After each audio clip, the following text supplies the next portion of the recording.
Cinema to அரசியல் அப்படின்றப்ப விஜயகாந்த் அவர்களும் எம்ஜிஆர் அவர்களும் பெருமளவுல பேசப்படுறாங்க. இப்ப இந்த விழாவுல நிறைய பேர் வந்தவங்க எல்லாம் பார்த்தீங்கன்னா, நாங்க எம்ஜிஆருக்கு அப்புறம் விஜய் அவர்களை பார்க்கிறோம் அப்படின்ற மாதிரிலாம் சொல்றாங்க. இதெல்லாம் எப்படி இருக்கு பாக்குறப்ப? சிரிப்பா இருக்கு, கேவலமா இருக்கு.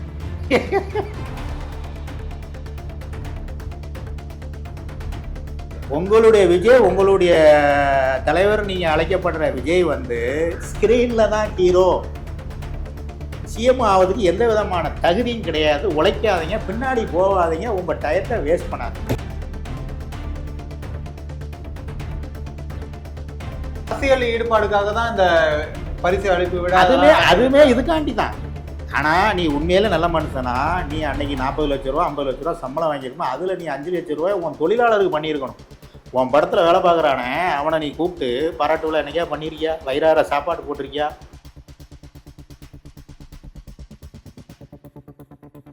டிஎம்கேல அப்படி சாதாரண அசிக்க முடியாதுங்க. என்ன அவன் அண்ணா காலங்கள்லேருந்து உருவாங்கின ஒரு கட்சி, அதெல்லாம் தொட முடியுமா? தொட்டு பார்க்க முடியுமா? நேற்று வந்த விஜய் கொஞ்சம் அஞ்சு. அப்போ இவங்க கூடலாம் நீ போராடணும்னா இன்னும் 10 வருஷம் உனக்கு பயிற்சி தேவை.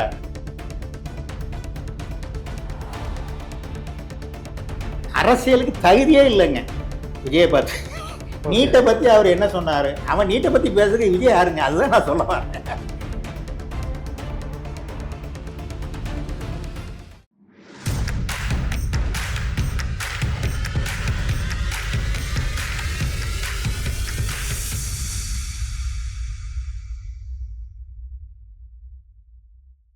ஐஎஃப் தமிழ் நேயர்களுக்கு வணக்கம். இன்னைக்கு நம்ம கூட வந்து பாத்தீங்கன்னா மூத்த பத்திரிகையாளரும் சமூக ஆர்வலருமான ராமையா சரோஜராஜ் அவர் தான் நம்ம கூட இருக்காரு. நிறைய விஷயங்களை இவர்கிட்ட கேட்டு தெரிஞ்சுக்க போறோம். அதாவது தற்பொழுது அரசியல் களத்துல தளபதி விஜய் அவர்கள் அரசியல் குறித்து பேச ஆரம்பித்திருக்காரு.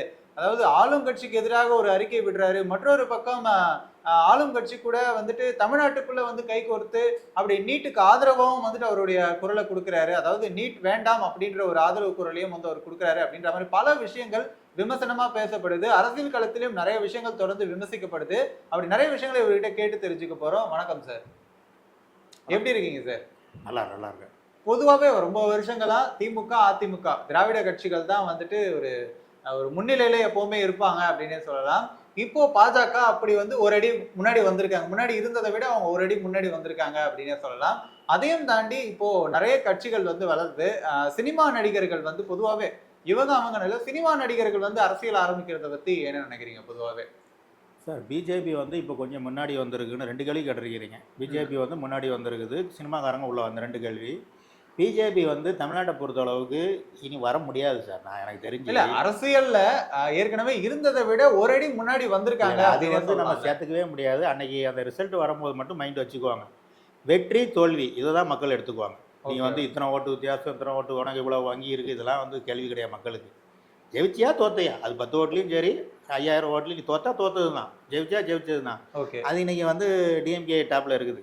பிஜேபி ஒரு நாளும் உள்ள வர முடியாது தமிழ்நாட்டை பொறுத்தளவுக்கு. அது என்ன காரணம் அப்படின்னா, பிஜேபிக்காரங்க எப்படி எப்போ அந்த சைடில் ஒரு முஸ்லீம், இந்த சைடில் ஒரு கிறிஸ்டின், இந்தியாங்கிறது வந்து எம்மதம் சம்மதம் இப்படி ஒரு பிரச்சாரம் பண்ணுறாங்களோ அன்னைக்கு தான் வந்து பிஜேபி கொஞ்சம் ஒரு அளவுக்கு மக்கள் மத்தியில் தமிழ்நாடு மட்டும் நான் சொல்கிறேன், தமிழ்நாடு தானே கேட்குறீங்க. பிஜேபிக்கு வந்து எப்பவும் வளர்ச்சி இருக்காது. நீங்கள் என்னது இந்த ட்ரூப் பாருங்க, மோடி எத்தனை ட்ரூப் வந்தார், நான்லாம் பண்ணாங்க, தலையில இருந்தாங்களா, நம்மளையாலும் ஜெயிக்க முடியல. ஆமாம், இதோட ஒரு கேவலம் வேணுமா? எப்படி? ஓகே, இப்போ இன்னைக்கு கேப்டனுடைய பையன் வாங்கின ஓட்டு வாங்கி கூட அண்ணாமலை வாங்கலை. ஓகே, என்ன சொல்கிறீங்க? அப்போ பிஜேபியை வந்து தமிழ்நாட்டை பொறுத்த அளவுக்கு கொஞ்சம் தள்ளி தான் வைக்கிறாங்க. இது ரெண்டாவது வந்து நடிகர்கள் வந்து அரசியலுக்கு வராங்க நிறைய. இப்போ வந்து இப்போ அது ஒரு கமலஹாசன் அவர்கள் இருந்தார். ஆமாம், இருந்தார். இப்போ ராதியாவாக இருக்கட்டும், எல்லாம் புதுசாக வராங்க அப்படின்னு உங்களுடைய கேள்வி. இது வந்து என்ன தெரியுமா சார், நான் என்ன சொல்கிறேன்னா, எடுத்த உடனே நீங்கள் அரசியலுக்கு வராதீங்க. ஓகே, கமல் சார் ஒரு நல்லது பண்ணுங்க. நீங்கள் ஒரு 5 வருஷம் 10 வருஷம் ஏதோ ஒரு கட்சியில் சேர்ந்து, இன்றைக்கி எம்ஜிஆர் ஐயாவாக இருக்கட்டும், இன்றைக்கி வந்து விஜயகாந்த் ஐயாவாக இருக்கட்டும், சாதாரண அந்த இடத்துக்கு வரல. எவ்வளவோ நல்லது பண்ணி எப்படி அவங்க சினிமாவுக்கு கால் எடுத்து வச்சதுல இருந்து நல்லது இப்போ 50 ரூபா கிடச்சிதுன்னா 40 ரூபா சொல்ல பண்ணுறாங்க. ஓகே, அது நான் கண்ணால் நான் பார்த்துருக்கேன். விஜயகாந்த் ஐயா பண்ணும் போது சரி, எம்ஜிஆர் ஐயா பண்ணும் போதெல்லாம் வந்து நம்ம எம்ஜிஆர் கேள்விப்பட்டிருக்கோம், கூட ட்ராவல் பண்ணது இல்லை, கேள்விப்பட்டிருக்கோம். இன்றைக்கி பேசிகிட்டு இருக்கிறாங்க.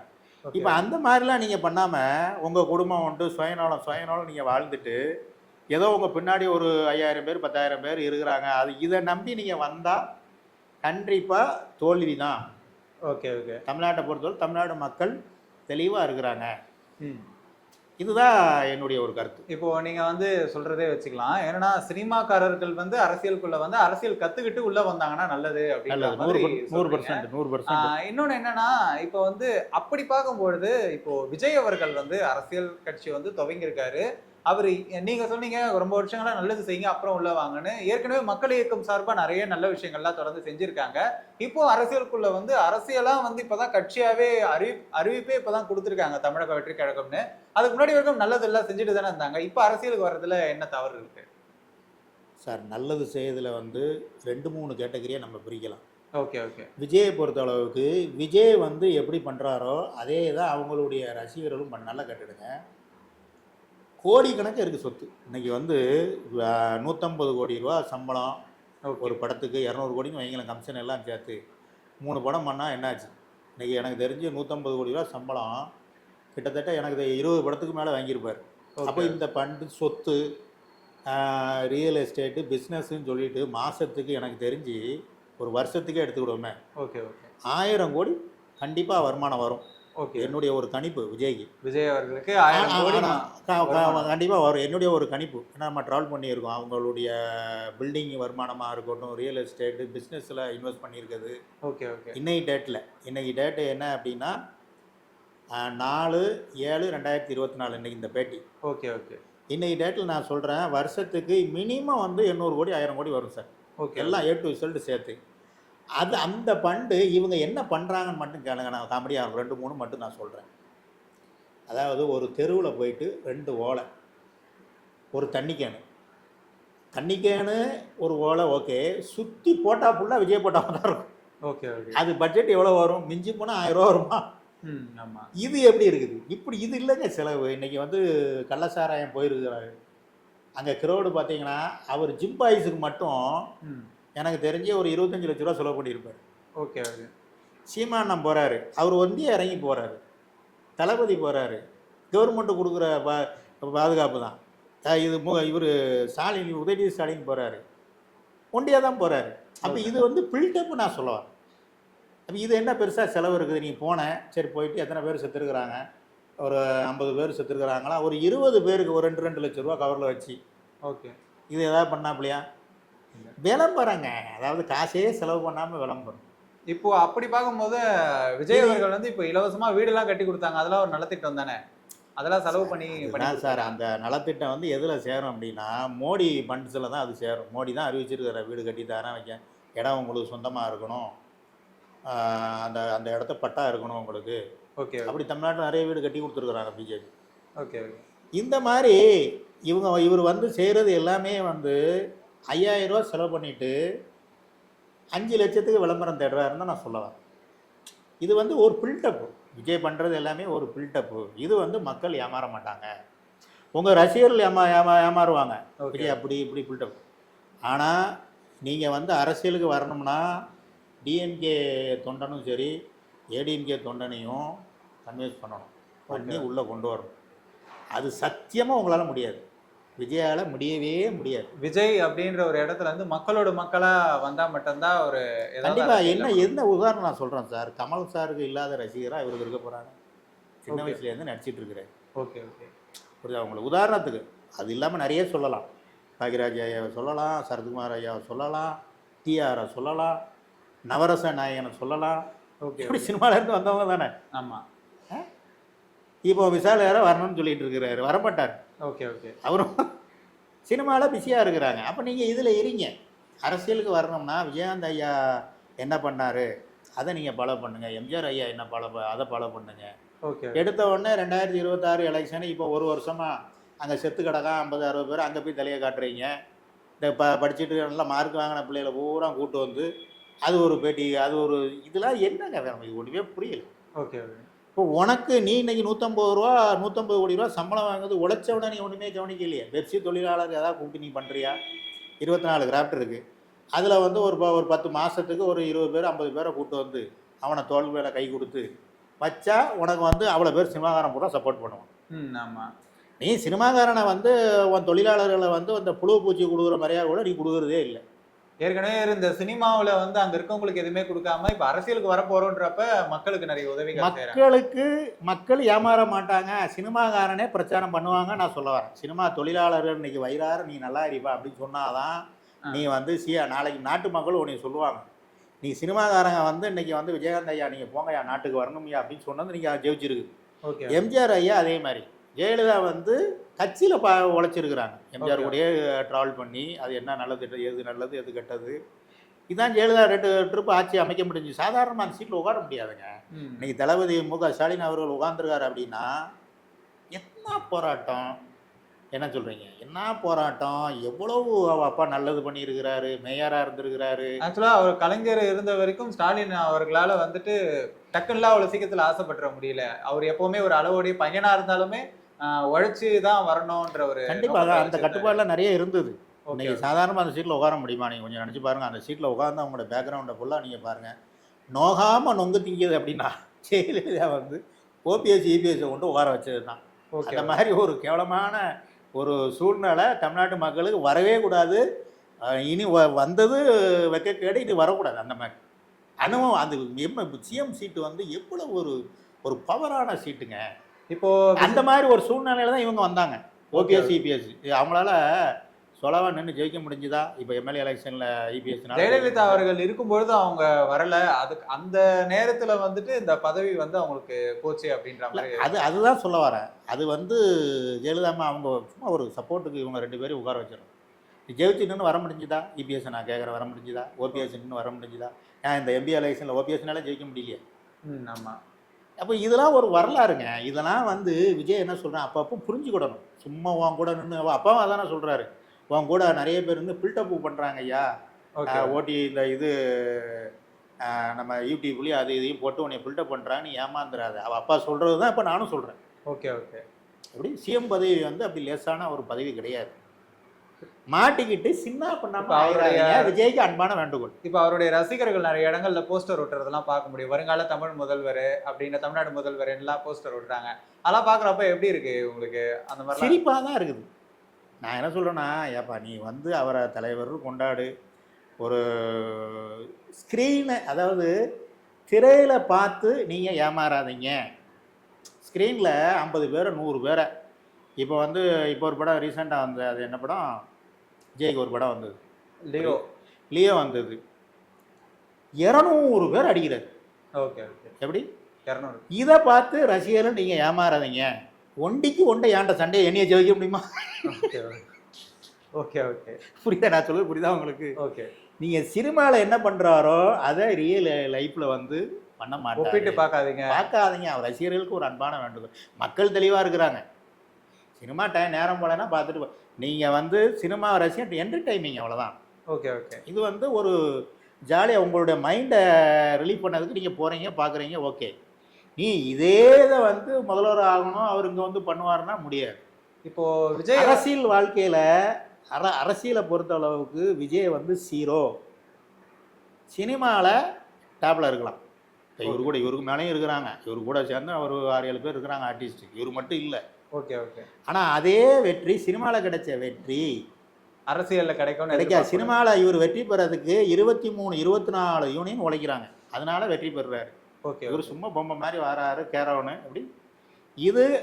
இது வந்து நீங்கள் அரசியலாக எடுத்து கொண்டு வராதீங்க. ரசிகர்களுக்கு ஒரு அன்பான வேண்டுகோள். Okay okay. இப்போ வந்து விஜய் அவர்கள் வந்து தொடர்ந்து இப்போ மாணவர்களுக்கு விருது வழங்கும் விழாலாம் நடத்தினாரு, அதெல்லாம் பார்த்துருப்பீங்க. ரொம்ப வருஷங்களாகவே வந்துட்டு பண்ணிட்டு தானே இருக்காங்க. அது வந்து இப்போ அரசியலுக்கு வரப்போறாங்க அப்படின்றப்ப அதை பெருசா பண்ணியிருக்காங்க அப்படின்னு சொல்லலாம். ஆனால் ரொம்ப வருஷமா அப்படி மாணவர்களை ஊக்குவிச்சுட்டு தானே இருக்காங்க. அப்போ அரசியல் எண்ணம் இல்லாத போதே அதை பண்ணிட்டு தானே இருந்தாரு அப்படின்னு சொல்றாங்கல்ல, அதை பத்தி என்ன நினைக்கிறீங்க? அது ஏன்னா அப்போ அரசியல் எண்ணம்லாம் கிடையாது, இருந்தாலும் மாணவர்களுக்கு பண்ணாங்கல்ல தொடர்ந்து. இல்லை, அதுதான் என்னென்னா, மாணவர்களுக்கு பண்ணுறது வந்து இன்றைக்கி கொஞ்சம் பெருசாக பண்ணுறாங்க. ஏன்னா நம்ம வந்து 90ல் இருந்து வாட்ச் பண்ணிகிட்ருக்கோம். 90ல் நம்ம வரும்போது அவர் இந்த பூவை உனக்காக இந்த மாதிரி படங்கள்லாம் பண்ணும்போது 70-80 லட்ச ரூபா அவர் சம்பளம், நல்லா கட்டிடுங்க. அந்த டயத்தில் என்ன பண்ணுவாங்கன்னா, அவங்க மண்டபத்துக்கு இந்த ஏப்ரல் மே ஸ்கூல் திறக்கும் பாருங்கள், இந்த சின்ன பசங்களெல்லாம் கொண்டு வந்து ஒரு 5000 ரூபாய்க்கு நோட்டு புக்கு வாங்குவாங்க. வாங்கி ஓகே ஓகே எப்படி எப்போ அன்னைக்கு 5 லட்ச ரூபா 60-70 லட்ச ரூபா சம்பளத்தில் ஓகே இன்னைக்கு வந்து 100 கோடி 150 கோடி 5000 ரூபா அன்னைக்கு செலவு பண்ணது இன்னைக்கு ஒரு 5 லட்ச ரூபா செலவு பண்ணுறாங்க, அவ்வளோதான் வித்தியாசம். Okay okay. நான் இன்னைக்கு நினச்சிருந்தா அவங்க நிறைய செலவு பண்ணலாம். இப்போ அந்த இப்போ ஸ்கூல் படித்து பரீட்சையில் நான் நல்ல மார்க் வாங்கினது பண்ணுறாங்கல்ல, இது இல்லாமல் இதோடு நீங்கள் வந்து தொழிலாளர்கள் உங்களை வளர்த்து விட்டவங்க அவங்களும் மனுஷன் தானே, ஆமாம். என்ன சொல்கிறீங்க? இப்போ இவங்களுக்கும் நீங்கள் ஹெல்ப் பண்ணுங்க. அப்போ பண்ணது காரணம் மக்களுக்கு நல்லது செய்யணுன்றதை தாண்டி விளம்பரத்துக்காக பண்ணாங்கன்ற மாதிரி சார். இவரை விஜயை பொறுத்தளவுக்கு அன்னைக்கு இன்னைக்கும் ஒரே பில்டப் தாங்க. சீரியஸாக இவர் எதுவுமே பண்ண மாட்டார். இது உண்மையிலே இவர் வந்து நல்லது பண்ணணும் அப்படின்னா, சார் நல்லது பண்ணணும் எப்படி தெரியுமா சார், நல்லா கேட்டுடுங்க. அவங்க குடும்பம், அவங்க பார்வை, என்ன சொல்கிறது, அவங்களுடைய எண்ணங்கள் அது திடீர்னுலாம் வராது சார். இப்போ இன்றைக்கி வந்து விஜயகாந்த் ஐயா, எம்ஜிஆர் ஐயா நல்லது பண்ணுறாங்கன்னா அவ்வளோ கஷ்டப்பட்டு சாப்பாட்டுக்கெலாம் ரொம்ப கஷ்டப்பட்டு சென்னையில் வந்து ஓகே. எம்ஜிஆர் ஐயாலாம் அன்றைக்கி வந்து இன்றைக்கி ஷோரூம் எடுத்து இன்றைக்கி அவ்வளோ நல்லது சும்மா லேஸ்லலாம் வராது நல்லது பண்ணுறது. ஓகே. அது தமிழ்நாடு மக்கள் ஏமாற மாட்டாங்க. இன்றைக்கி ஒரு சினிமா கம்பெனிக்கு போனார் அப்படின்னா காலையில் சத்யா அவங்க அம்மா இட்லி வியாபாரம் ஹோட்டல் ஈவினிங், நான் சொல்ல வந்து ஒரு 70-80 வருஷம் முன்னாடி. அப்போ ஏதாவது சினிமா கம்பெனி நாடகம்லாம் நடிச்சுட்டு அப்படியே உள்ளே 20 படம் பார்த்தா உங்களுக்கு தெரியும் அவர் வரலாறு. 20 படம் மாதிரி ஒரு படமே கிடையாது. ஓகே. அவ்வளோ ரசித்து 50 ட்ரிப்பு நான் பார்த்துருக்கேன். இங்கே கலைஞர் ஐயா, இங்கே எம்ஜிஆர் ஐயா. ஓகே. மணிரத்னம் அப்படி பண்ணியிருப்பார் 20 படம். அது பெருசாக வெற்றி பெறலை, ஆனால் படம் சூப்பர் படம். அப்போ அவர் வந்து சாப்பிட்றதுக்கெல்லாம் ஒரே ஒரு வேட்டி சட்டை தான் அவருக்கு. ஓகே. இது 5 வருஷமாலாம் யூஸ் பண்ணியிருக்காரு எம்ஜிஆர். ஒரு வெள்ளை சட்டை, நாடகத்துக்கு போவார், காலையில் எழுந்துச்சு சினிமா கம்பெனி போனால் எல்லாருக்கும் வணக்கம் போடுவார். இந்த சைடு பார்த்தீங்கன்னா விஜயகாந்த் ஐயா ஒரே ஒரு புல்லட்டு, ராவுத்தரும் விஜயகாந்த் அந்த டயத்தில் நம்ம கூட இருக்கிறோம் ரோடி லாஜி. Okay okay. அப்போ இவங்களோட எண்ணங்கள் எல்லாமே 4 கூட இருக்கும், நல்லா இருக்கணும், மக்கள் நல்லா இருக்கணும். 50 ரூபா வந்தால் 40 ரூபா செலவு பண்ணுறாங்க. இவர் அந்த மாதிரிலாம் வாழ்ந்தாரா விஜய்ங்கிறவர்? சொகுசாக வாழ்ந்து பிறந்ததே ஏசி. இவர் பிறக்கும் போதே எவ்வளோ இடங்கள் வாங்கி போட்டார் அவங்க அப்பா, டாப்பில் இருக்கார் டைரக்டரு. ஓகே. ஒருத்தன் ஒரு கஷ்டப்பட்டு வர்றதுக்கும் சும்மா அப்படியே வர்றதுக்கும் எவ்வளோ வித்தியாசம் இருக்குது. அந்த கஷ்டம்தான் எக்ஸ்பீரியன்ஸ், அதுதான் நிலைக்கும். நிறைய பேர் என்ன ஒப்பிடுறாங்கன்னா, இப்போ ஒரு ஸ்கூலில் கூப்பிட்டு போய் அப்பா சேர்த்து தான் விடுவார், அதுக்கப்புறம் படித்தாதானே அடுத்தது போக முடியும். அந்த மாதிரி தான் விஜய் அவர்களும் அவன் அப்பா இன்ட்ரடியூஸ் பண்ணி விட்டாரு. இருந்தாலும் அவருடைய உழைப்பினால் தான் இவ்வளோ பெருசாக. ஏன்னா இன்னைக்கு வந்து நிறைய இயக்குநர்களாக இருக்கட்டும், நடிகர்களாகட்டும், அவங்களுடைய மகன்களை வந்து வளர்க்க முடியாமல் ரொம்பவே கஷ்டப்படுறாங்க அப்படின்னே சொல்லலாம். ஏன்னா அவங்க இன்ட்ரடியூஸ் பண்ணாங்க, பெரிய பெரிய ஹீரோஸ்லாம் இன்ட்ரடியூஸ் பண்ணவங்க அவங்க மகனை வந்து அவங்களால வந்து வளர்க்க முடியல அப்படின்னே சொல்லலாம். அப்படி இருக்கும் விஜய் அவருடைய உழைப்பால தான் இந்த அளவுக்கு வந்து அது சினிமாவில் சக்ஸஸ் ஆச்சு சார், அது நம்ம ஒத்துக்கலாம். இப்பவும் நான் என்ன சொல்கிறேன், என்னோட தனிப்பட்ட முறையில் என்னைய மாதிரி செய்தி தொடர்பாளர் என்ன சொல்கிறாங்க அப்படின்னா, சினிமாவில் ஓகேங்க நீங்கள் சக்ஸஸ்ஸு, நீங்கள் அரசியலுக்கு வந்து இப்போ 1 வருஷமாக தான் நீங்கள் ஃபுல்லாக இறங்கியிருக்கிறீங்க. அரசியலுக்கு வரணும்னா அது ஹெல்பிங் மைண்டு வேணும்னு சொல்லவார். ஹெல்பிங் மைண்டு சாதாரணமாக வராது. இப்போ விஜயகாந்துக்கு திடீர்னா ஹெல்பிங் மைண்டு வந்தது, எம்ஜிஆர் ஐயாவுக்கு திடீர்னா ஹெல்பிங் மைண்டு வந்து, சினிமாவில் சக்ஸஸ் ஆன இவங்க 2 பேர் தானே.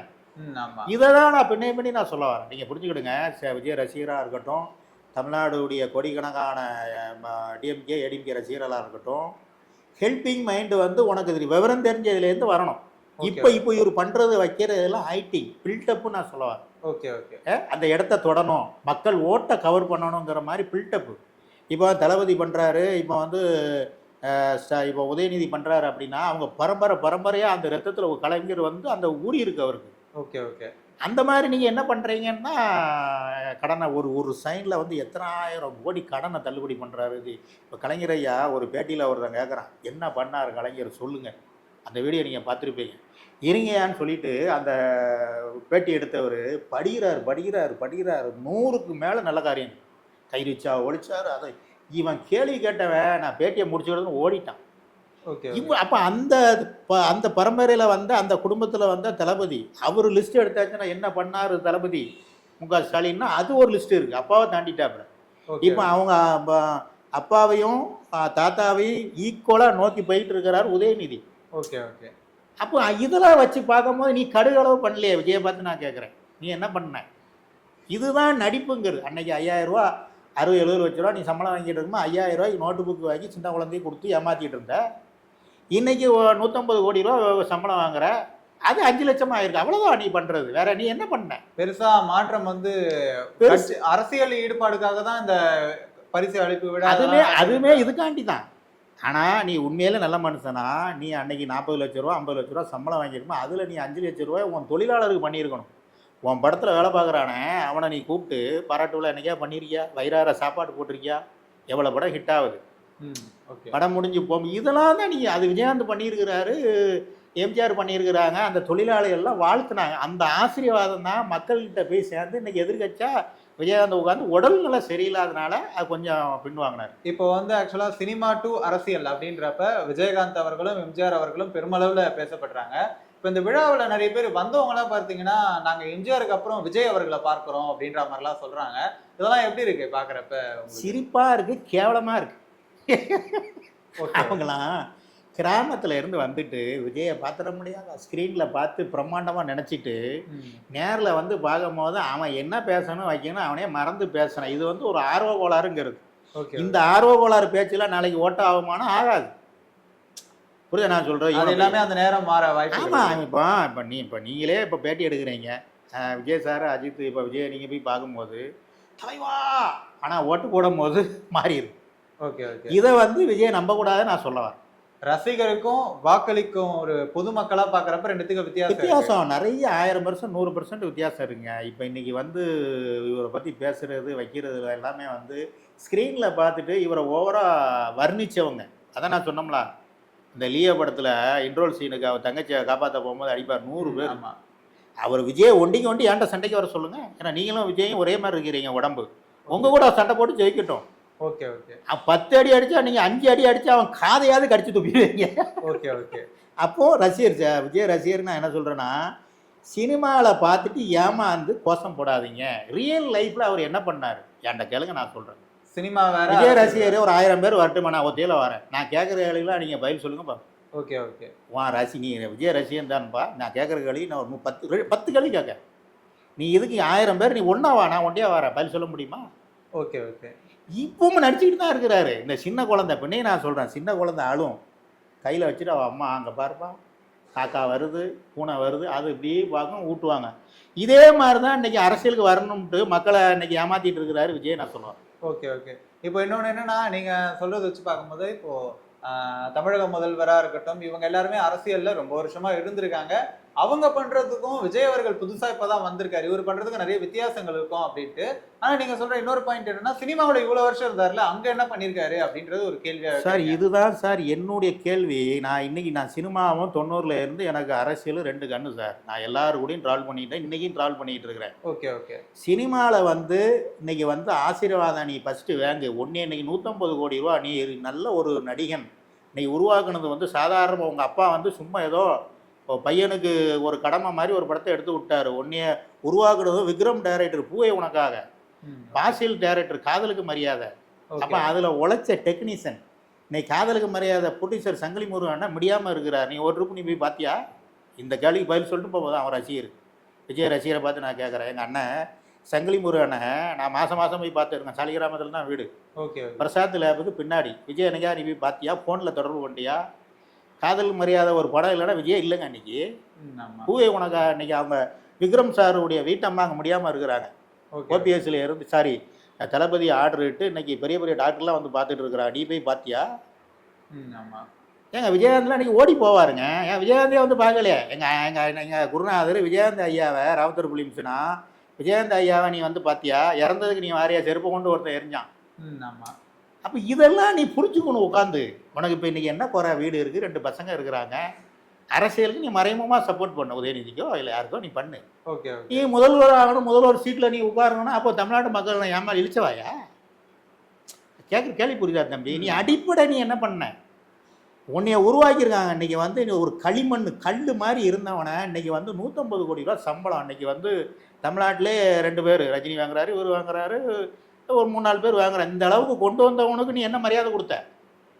ஃபஸ்ட்டு அந்த தொழிலாளருக்கு நீ நல்லது பண்ணு. அந்த தொழிலாளர்களுக்கு இவ்வளோ நாட்கள் ஏதாவது ஒரு சலுகைகள் கொடுத்துருக்கலாம், ஏதாவது ஒரு விஷயங்கள் பண்ணி. சார் இதே பப்ளிசிட்டி இப்போ ஸ்டூடெண்ட்ஸை கூட்டு வந்து மார்க் வாங்கினால கொடுக்குறாரு. இதை ஏன் நீ வருஷம் பண்ணல? சார் என்ன சார் வந்துட போகுது? ஒரு 20 லட்சம் 30 லட்சம் நீ செலவு பண்ணாலே இப்போ உனக்கு இப்போ 10 மண்டபம் இருக்குது. இன்றைக்கி ஈசிஆர் ரோட்டில் பாதி வீடு உனக்கு இருக்குது. எங்கேயாவது தொழிலாளர்களை ஒவ்வொரு யூனியனில் நீங்கள் 1000 பேர் 800 பேர் இருக்கிறாங்க.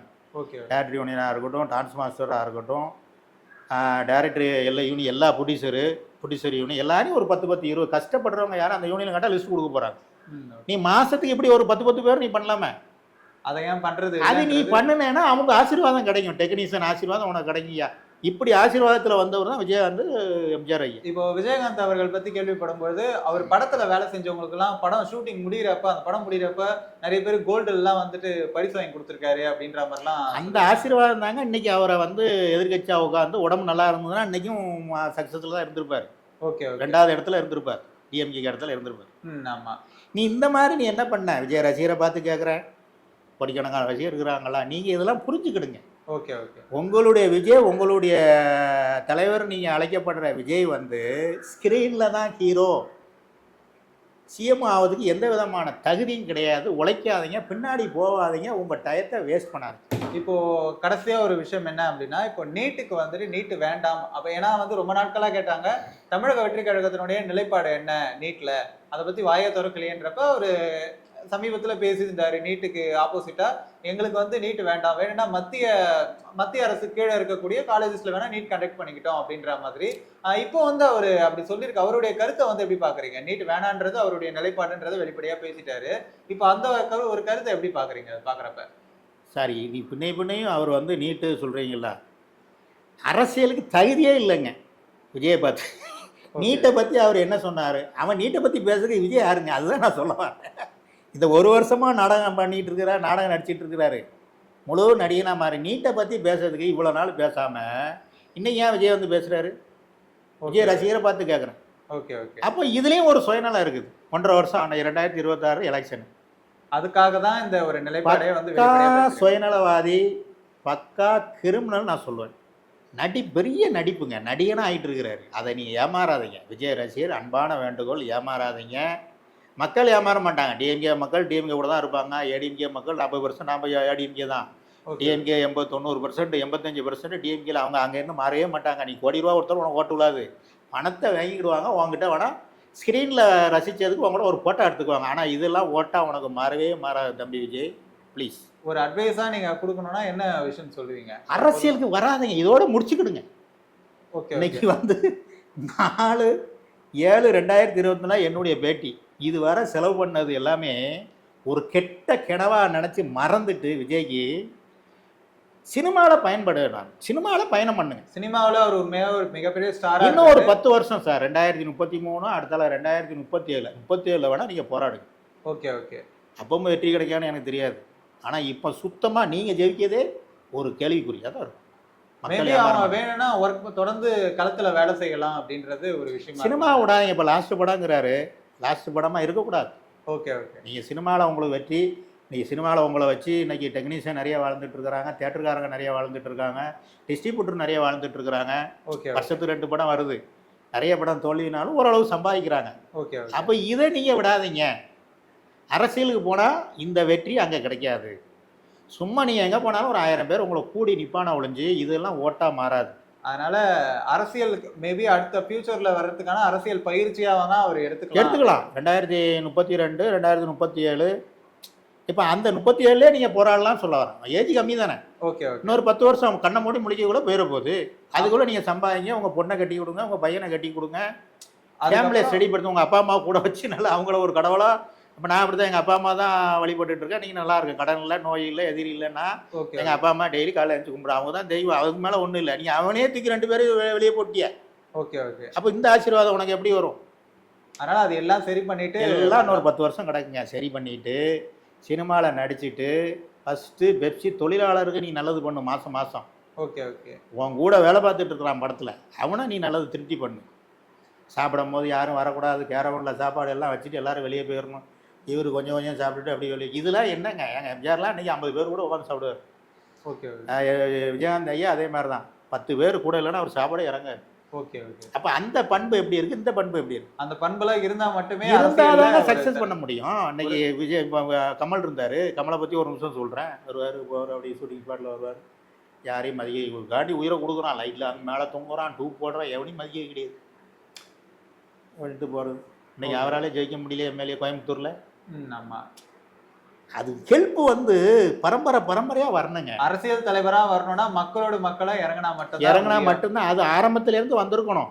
நீ வரல, ஃபுல்லாக சுயநலம், உன் குடும்பம் நல்லா இருக்கணும், பாக்கி உள்ளவெல்லாம் நாசமாக போகணும், இப்படியே நீங்கள் வாழ்ந்துட்டு அதனால தான் உங்களால் வெற்றியை பெற முடியலன்னு நான் சொல்ல வரேன்.